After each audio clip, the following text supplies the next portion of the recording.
يا أيها الذين آمنوا اتقوا الله ولتنظر نفس ما قدمت لغد واتقوا الله إن الله خبير بما تعملون. Nabi Yakub alaihissalam merasa sedih mengingat Nabi Yusuf hingga buta matanya. Sampai batas mana rasa sedih yang dibolehkan dan tidak berlebihan, Ustadz? Tentang sedihnya Nabi Yakub itu bukanlah untuk menjadi uswah, Pak.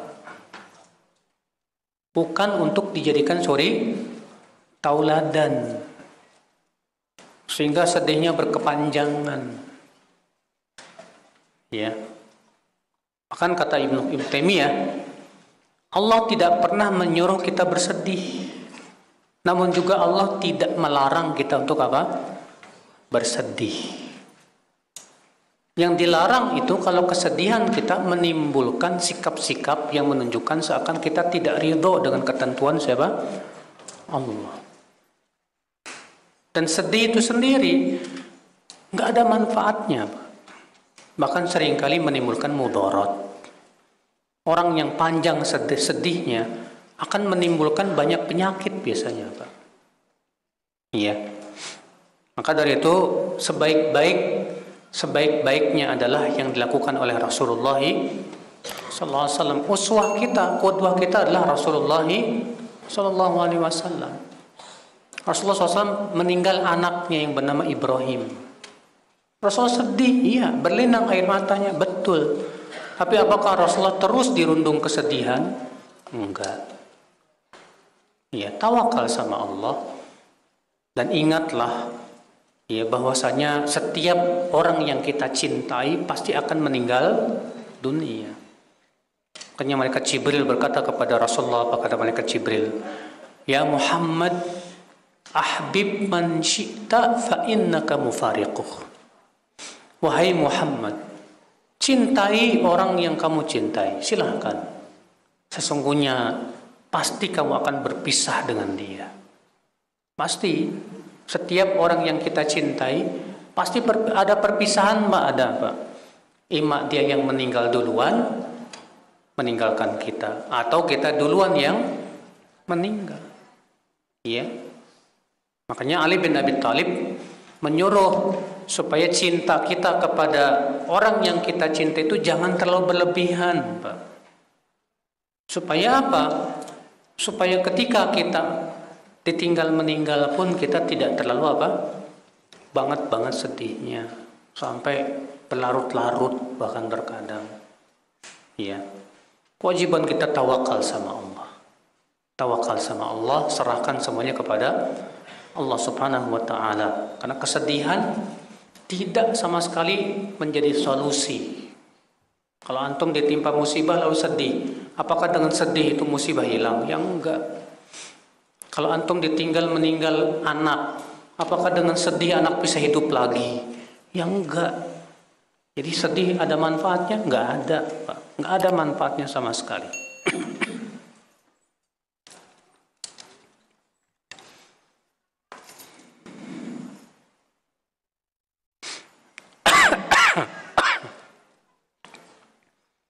Bolehkah meminta air yang didoakan kepada orang tua sendiri, Ustadz? Oh, diminum dan untuk mandi dengan niat agar mendapatkan keberkahan atau jodoh. Kayaknya saya belum dapat, Pak. Para sahabat melakukan ini. Hatta kepada Rasulullah. Minta air biar enteng jodoh. Ya, kalau pengen dapat jodoh ya usaha dong. Iya. Ini butuh dalil, Pak. Minta air kepada orang soleh untuk enteng jodoh saya belum dapat. Kalau buat penyakit iya ada dalilnya. Tapi kalau untuk enteng jodoh saya belum dapat dalilnya nih, Pak. Minta sama Allah, ya.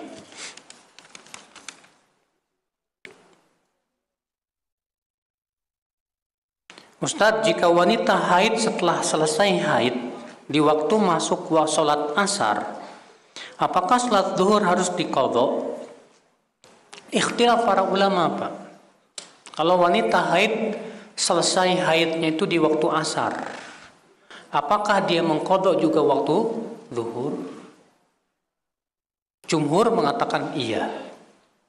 Hendaklah ia mengqadha juga waktu apa? Salat zuhur. Sementara sebagian ulama, dan ini yang dirajihkan oleh Syekh Utsaimin seingat saya, dia hanya mengqadha asar saja. Dan kepada pendapat ini saya condong. Kenapa? Karena zuhur yang dia masih haid itu tidak ada kewajiban lagi untuk mengqadha. Ya. Yang diwajibkan hanya waktu yang ada saja, yaitu apa? Asar. Jadi cukup dia sholat apa? Asar. Tidak perlu sholat zuhur.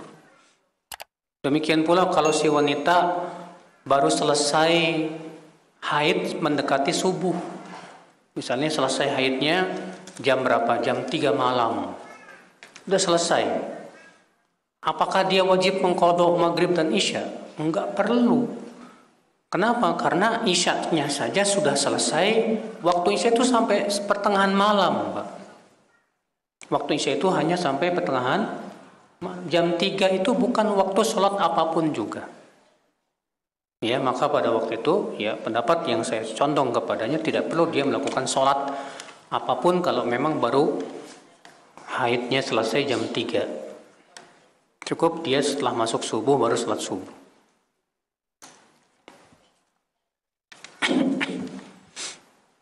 Bila tasyahud, jari telunjuk diangkat dari awal bacaan tasyahud atau diangkatnya pas sholawat. Tidak ada dalil yang sharih dan sahih tentang masalah ini. Iya, sehingga ikhtilaf para ulama kapan mengangkat apa? Jari telunjuk. Pendapat yang saya kuatkan bahwa jari telunjuk itu diangkat dari awal tahiyat. Kenapa? Berdasarkan riwayat bahwa Nabi SAW ketika tahiyat yushiru bi usbu'ihi. Beliau berisyarat dengan apa? Jari telunjuknya. Dan menggunakan fi'il mudhari. Sedangkan fi'il mudhari itu menunjukkan kepada apa? Istimrariyah. Terus menerus. Iya. Pendapat yang saya condong kepadanya bahwa jari telunjuk itu diangkatnya dari awal apa? Tasyahud. Iya. Apakah surat pada rakaat pertama harus lebih banyak ayatnya daripada surat pada rakaat kedua? Sunnahnya demikian. Biasanya demikian. Rasulullah kalau rakaat pertama lebih panjang daripada rakaat kedua. Ya, tapi terkadang Rasulullah SAW membaca di rakaat kedua lebih panjang. Contoh di sholat Jumat, Nabi SAW di rakaat pertama membaca Sabbihisma Rabbikal, rakaat kedua membaca Hal Ataka Hadithul, sedangkan Al-Ghasyiyah lebih panjang daripada Al-A'la. Tapi sunnahnya sih, Pak, yang sesuai dengan sunnah, rakaat pertama lebih panjang daripada rakaat apa? Kedua, itu sunnahnya.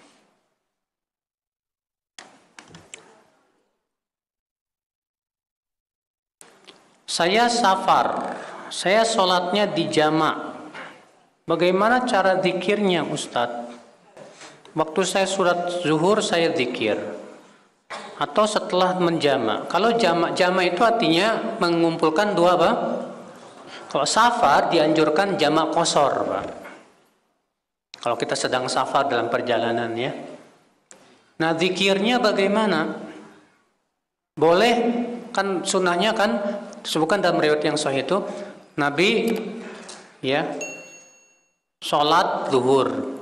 Setelah sholat zuhur langsung qomat. Setelah qomat sholat apa? Asar. Setelah sholat asar mau zikir silahkan. Ya, sholat asar mau zikir apa? Silahkan. Sebagian ulama mengatakan zikir pun tidak disyariatkan. Kenapa? Karena sholat sunnah aja nggak disyariatkan. Sholat sunnah pun tidak apa? disyariatkan, Allahu a'lam ya dalam hal ini. Yang jelas saya belum menemukan hadis bahwa Rasulullah SAW ketika safar setelah sholat berzikir. Saya belum menemukannya. Ya Allahu a'lam. Mungkin di antara antum ada yang tahu dalilnya.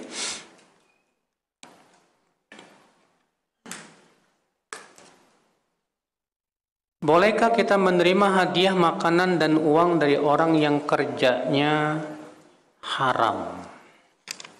Kalau dia bekerja di tempat-tempat haram, ya, dan tidak ada usaha lain kecuali dari yang haram, kata Syekh Ibrahim Ruhaili, tidak boleh kita menerima hadiah dari dia. Ya, tidak boleh apa? Kita menerima hadiah dari dia. Memang khilaf para ulama dalam hal ini. Pendapat jumhur itu, Pak. Sementara sebagian ulama katakan boleh. Ini pendapat Ibnu Mas'ud. Ibnu Mas'ud pernah dikatakan kepada beliau, ya, ada orang datang kepada Ibnu Mas'ud dan berkata, "Hei Abu Abdurrahman, saya dapat hadiah dari orang yang pekerjaannya haram." Apa kata Rasulullah? Kata Ibnu Mas'ud, makan aja. Buat kamu halal, buat dia dosanya. Kenapa? Alasannya hadiah itu, Pak, halal tidak, Pak? Halal buat kita. Sedangkan masalah dia mengambil dari yang haram itu dosa siapa? Dosa dia. Iya. Itu pendapat Abdullah bin Mas'ud radhiyallahu anhu arda. Tapi ya kalau yang lebih hati-hati kita nggak terima, Pak, untuk memberikan juga apa? Ya, peringatan kepada dia bahwa itu harta yang haram. Iya, takutnya kalau kita terima dia semakin, dia kamu aja terima kok pemberian saya. Iya.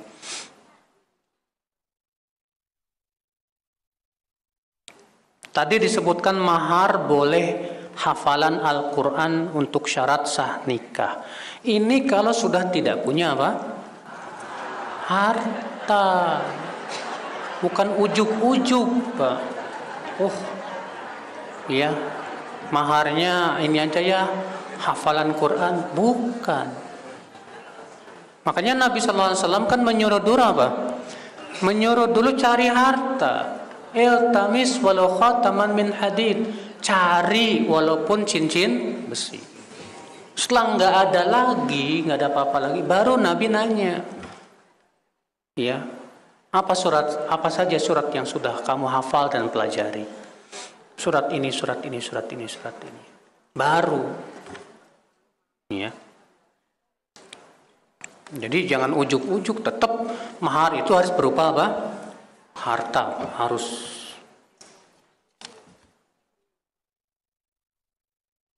Apakah dalam mewarnai rambut harus pakai henna atau boleh merek yang lainnya? Boleh yang lain dengan syarat tidak menghalangi rambut dari air, Pak. Tidak menghalangi rambut dari apa? Dari air. Kalau henna dan katem itu, ya, itu tidak menghalangi rambut dari air. Makanya akan henna itu dalam beberapa waktu biasanya akan hilang, Pak. Nanti kita perlu untuk itu lagi gitu. Ya demikian.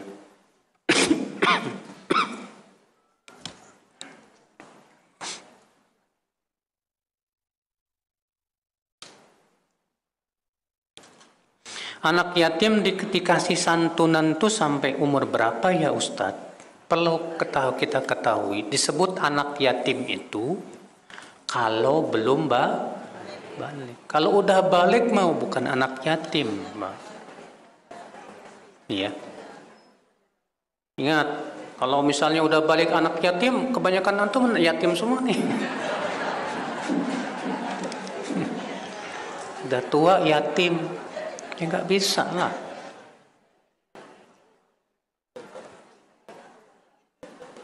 Mana yang lebih utama? Sedekah sama orang tua yang kaya atau saudara yang miskin? Yang miskin dong. Orang tua yang kaya yang nggak butuh dia. Ya, kasih sama sedekah apa saudara yang miskin.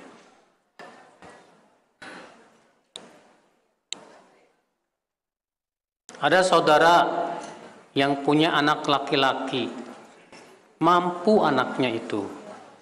Tapi orang tuanya mengeluh tidak cukup yang diberikan untuk keperluannya. Apakah termasuk kerabat yang harus dibantu? Apakah tidak mengambil tanggung jawab anak kandungnya? Bagaimana sebaiknya? Nasihati anak kandungnya itu, kamu kan mampu, orang tuamu nggak cukup katanya. Dan bisa jadi Pak, anak tuh tahu sifat siapa? Orang tuanya. Orang tuanya terlalu banyak permintaan. Makanya si anak ngasih secukupnya aja nih. Soalnya tahu gaya hidup orang tuanya terlalu tinggi misalnya. Iya, saya nggak cukup keperluannya. Soalnya keperluan saya mau buat kredit mobil, kredit ini. Puyenglah anaknya. Iya. Nah, ini orang tua yang nyusahin anak namanya. Tapi kalau memang ya orang tuanya tidak macam-macam sih, cuma anaknya aja yang pelit. Nah ini yang harus kita nasihati siapa? Anaknya, kasih nasihat. Ya. Kalau ternyata dikasih nasihat sudah nggak bisa lagi, ya kita bisa bantu, nggak masalah. Ada seorang wanita yang mau menikah, status sudah janda dan masih memiliki seorang kakak laki-laki. Tapi wanita ini lebih memilih wali nikahnya anak laki-lakinya. Itu gimana ya hukumnya Ustadz? Sahkah pernikahannya? Iya. Memang terjadi ikhtilaf para ulama tentang masalah kalau sang ayah sudah meninggal dunia. Mana yang lebih kuat untuk menjadi walinya? Sebagian mengatakan hendaknya saudara-saudara bapaknya yang menjadi siapa? Paman-pamannya itu. Kenapa? Karena kedekatannya dengan orang tua, dengan bapak. Nah, sekarang kakak dengan anak laki-laki mana yang lebih kuat? Apakah anak laki-laki atau kakak? Ya. Mana kita lihat mana yang lebih kuatnya begitu. Sebagian ulama mengatakan mana yang lebih kuat dalam asabah itu yang berhak menjadi wali. Ya.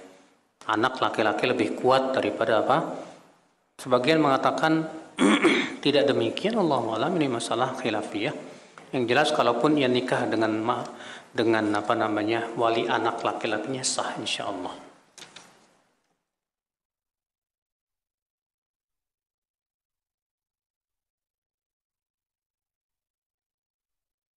Bagaimana kita menginfakkan untuk kerabat, tapi kerabat kita nggak sholat, Ustadz, atau sholatnya kurang bagus. Kerabat tapi nggak sholat, gimana Pak? Mana yang lebih kita dahulukan? Ada orang miskin bukan kerabat, tapi orangnya bertakwa. Ada kerabat tapi nggak sholat, mana yang lebih dahulukan? Kita lihat, kalau dengan kita bersedekah kepada kerabat, dengan cara itu kita bisa menasihati dia, menyuruh dia untuk sholat, lakukan. Iya. Karena orang terkadang kalau dikasih jasa itu baru mau nurut, Pak. Iya. Nah, kalau kita kasih dia sedekah, saya mau kasih kamu ke sedekah, tapi kamu syaratnya sholat ya. Nasihatin dia tentang pentingnya sholat, tentang wajibnya sholat. Ya. Nah, demikian. Allahu a'lam. Semoga yang saya sampaikan bermanfaat. Yang benar semuanya dari Allah, dan yang salah dari kekurangan ilmu saya dan dari syaitan. Ya, subhanakallah bihamdik, asyhadu an la ilaha illa anta, astaghfiruka wa atubu ilaik. Assalamualaikum warahmatullahi wabarakatuh.